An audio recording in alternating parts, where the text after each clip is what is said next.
3 दिन ऐसे रहेंगे, 3 बार ऐसे रहेंगे, 3 तिथियां ऐसी रहेंगी, 3 समय ऐसा रहेगा जिस समय पर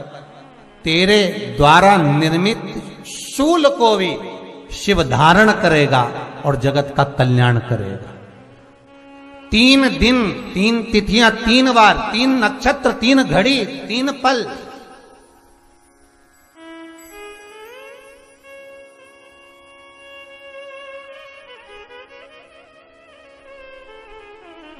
जिसमें बाबा शूल भी धारण करते हैं,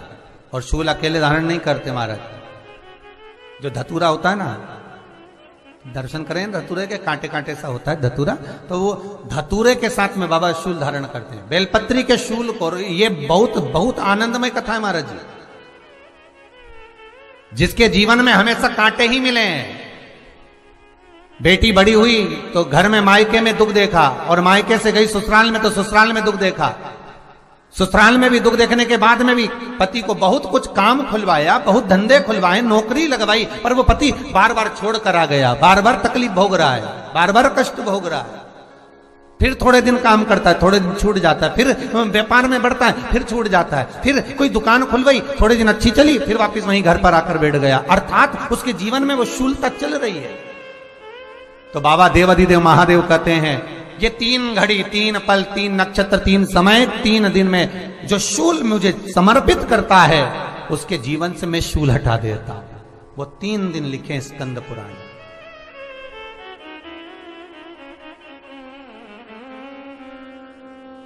महाराज,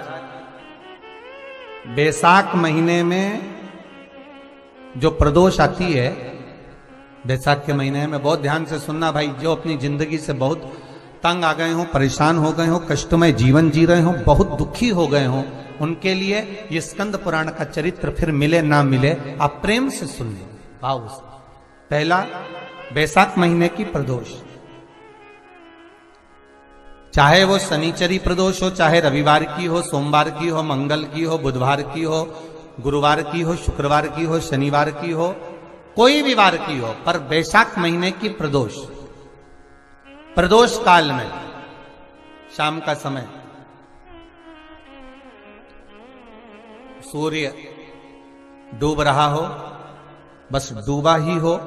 और उस समय पर सूर्य के डूबन के तुरंत बाद बाबा को धतूरे के साथ में बेलपत्री ना चढ़ाते हुए, बेलपत्री के वृक्ष के 7 कांटे बाबा के शिवलिंग पर समर्पित करे जाते हैं महाराज,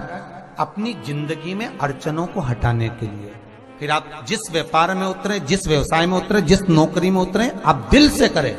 आपको तरक्की मिलेगी। आप हार नहीं सकते, नीचे नहीं आ सकते, उन्नति पर ही चढ़ेंगे।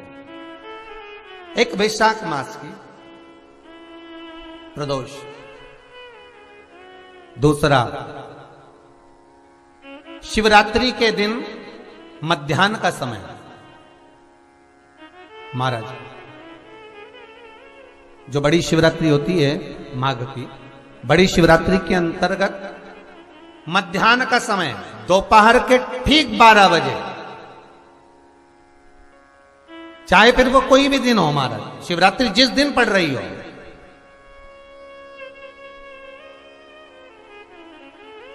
उस दिन भी धतूरे के साथ बाबा को 7 कांटे बेलपत्री के वृक्ष के समर्पित होते हैं महाराज। इसमें आप ये वाले जो कांटे हैं, जो शिवरात्रि के दोपहर 12 बजे वाले हैं, अगर कोई मदिरा पीने वाला हो, व्यसन में डूबने वाला हो, कोई जुआ खेलने वाला हो, कोई गलत वैश्यावृत्ति करने वाला, या अपने मार्ग से विचलित कोई व्यक्ति है, उसके लिए भी ये कांटे बहुत काम आते हैं महाराज। दूसरा, पार्वती, तेरे द्वारा तेरे नयन अश्रु से जो प्रगटा हुआ बेल का वृक्ष है, द्वितीय शूल मैं वहां धारण करता हूं, तृतीय शूल,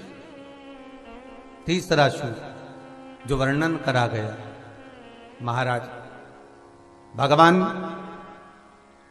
श्रावण के महीने में जो भी दूसरा सोमवार पड़े, जो भी पड़े, श्रावण के महीने का दूसरा सोमवार, आप सबको पहले भी श्रावण के महीने में जो कथा कही उसका व्याख्यान वर्णन करा कि श्रावण का महीने का महत्व क्या है, वो भी आपको ऑनलाइन कथा में आप लोग सुन चुके हैं, लाइव कथा में श्रावण का पूरा महत्व बताया था कि श्रावण के महीने में शंकर भगवान को पूरा लेखा जोखा का भार प्रदान किया गया था। दूसरा सोमवार, श्रावण के महीने का जो दूसरा सोमवार होता है, उस दूसरे सोमवार में रात्रि के समय पर, अर्थात शास्त्र अब घड़ी और पल का स्मरण करेंगे तो रात्रि के बजेंगे 10 से 12 बजे, मारे 10 से 12 के बीच में धतूरे के साथ बाबा को शूल समर्पित होता है महाराज। ये भी हमारी बाधाओं को, हमारी तकलीफों को, व्यापार व्यवसाय के लिए, नौकरी सर्विस के लिए, बहुत सारे एग्जाम में आप बैठ लिए, गवर्नमेंट एग्जाम के लिए बैठ लिए, नहीं हो रहा, ये 3 बार मेरे शंकर को बेलपत्री के वृक्ष के शूल समर्पित होते हैं, उसका आनंद पाना और उससे अपने को सुख प्राप्त करना। जब एग्जाम में बैठो, किसी परीक्षा को आप दे रहे या कोई सब्जेक्ट, कोई विषय, कोई प्रश्न का उत्तर आपको याद नहीं हो रहा, मैथ का एक क्वेश्चन लेकर बैठे हुए हो, कई बार आपने उसको सॉल्व करने का प्रयास किया, वो नहीं हो रहा, कई बार प्रयास कर कर देखना, थोड़ा चंदन घिसकर शंकर जी के शिवलिंग को लगाना, 5 मिनट हो जाएं, उस शिवलिंग में से निकालकर ब्रह्मांड में मध्य में लगा लेना, फिर उस प्रश्न का उत्तर याद करने बैठना, दूसरी बार भूल नहीं पाओ। आज ही प्रैक्टिकल कर कर देखना, कहीं सीवर वाला महाराज झूठ तो नहीं बोल रहा, आज ही करके देखो, प्रैक्टिकल जरूर करना, बिना प्रैक्टिकल के मत रहना, प्रैक्टिकल जरूर करें, अवश्य करें। शरद पूर्णिमा की रात्रि को और कार्तिक पूर्णिमा की रात्रि को गर्भवती नारी अपनी नाभि पर यदि चंद्र की दृष्टि पड़वा लेती है तो बच्चा विकलांग पैदा नहीं होता है। गर्भ से जो बालक होगा श्रेष्ठ होगा, विद्वान होगा, चतुर होगा, पढ़ने में होशियार होगा, क्योंकि ये चंद्र की किरणें जब समुद्र में उछाल ला सकती हैं तो आपके जीवन में भी तरक्की ला सकती है। जब एग्जाम में बैठो, किसी परीक्षा को आप दे रहे या कोई सब्जेक्ट, कोई विषय, कोई प्रश्न का उत्तर आपको याद नहीं हो रहा, मैथ का एक क्वेश्चन लेकर बैठे हुए हो, कई बार आपने उसको सॉल्व करने का प्रयास किया, वो नहीं हो रहा, कई बार प्रयास कर कर देखना, थोड़ा चंदन घिसकर शंकर जी के शिवलिंग को लगाना, 5 मिनट हो जाएं, उस शिवलिंग में से निकालकर ब्रह्मांड में मध्य में लगा लेना, फिर उस प्रश्न का उत्तर याद करने बैठना, दूसरी बार भूल नहीं पाओ।